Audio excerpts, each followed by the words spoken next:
সিলেটে আনাচে কানাচে বহু অনেক কিছু আছে যেটা আমরা মানে জানি না। তো তেমনই একটা জায়গা, খুব সুপরিচিত একটা জায়গা, সেটা হলো হরিপুর।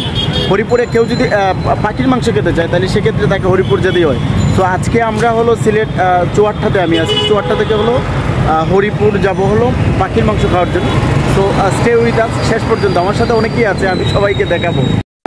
আমরা রওনা দিচ্ছি।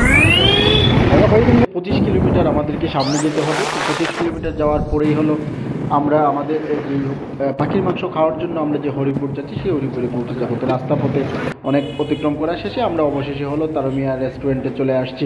এখন প্রশ্ন হলো তারুমিয়া রেস্টুরেন্টের কথাই কেন বলছি, এখানে অনেকগুলো রেস্টুরেন্ট আছে, বাট এই রেস্টুরেন্টের খাবারগুলো খুবই ভালো এবং আমরাও এইখানে হলো যেহেতু প্রচুর মানুষ আসে এখানে একটু সময় করে খাবার জন্য বসতে হবে। তো আমরা অবশেষে হলো এখানে খেতে বসছি।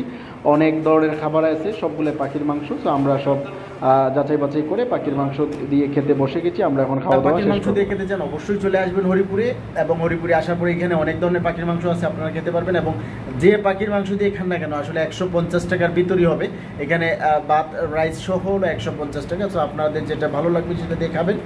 ভিডিওটি ভালো লাগলে শেয়ার করবেন এবং লাইক কমেন্ট করতে ভুলবেন না, এবং সিলেটে আসলে অবশ্যই হরিপুরে পাখির মাংস খাওয়ার জন্য যেতেও ভুলবেন না।